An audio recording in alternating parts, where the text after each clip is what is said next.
大家好，我是 Olive Branch 的 Alan. So if you've ever wondered whether you're at risk of getting cardiovascular disease or just metabolic syndrome, or if you think you're actually doing quite well and fit, but you want to know exactly where you're at, well, there's a simple and easy test for you to measure not the BMI test, but instead it's the waist to height ratio.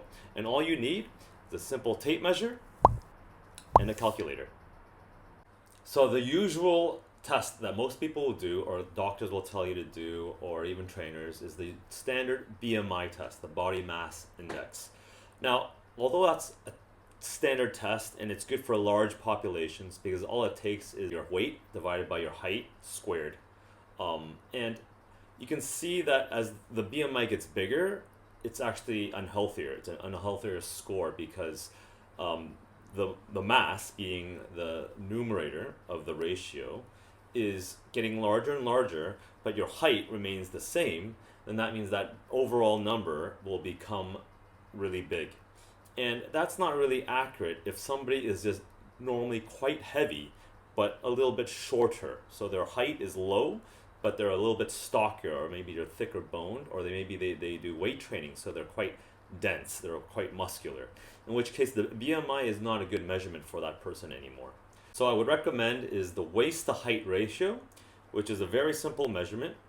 If you have your tape measure, get that handy, okay? Find your belly button, okay? You wrap that around, right across. Be careful that it's not sagging down here, or you're taking the skinniest part of your waist and it's sinking down, because that won't be an accurate measurement. Find your belly button, right across it, okay? And just make sure that number that you see is not when you're sucking in. You don't want to be sucking in and you don't want to be blowing out too much. Just a regular waist measurement, normal breathing. And take that number, you divide it by your total height in the same unit of measurement. I'll probably use centimeters for both. And that ratio should come out to be 0.5. That is the cutoff in terms of health. If you're greater than 0.5, let's say 0.53, then now you're at risk. The higher the number, 0.56, then you're at even higher risk of getting cardiovascular disease or metabolic syndrome. The lower you are, 0.44, then that's pretty good. You're pretty fit. Okay, so that's a very simple measurement that anybody can do. All it takes is a couple of seconds, a calculator, a tape measure, and then you know your health risk. Hopefully that will help you guys to figure out your health risk. And as always, if you have any questions or comments, leave them down below or follow me on my WeChat official account. And I'll see you guys next time. Goodbye.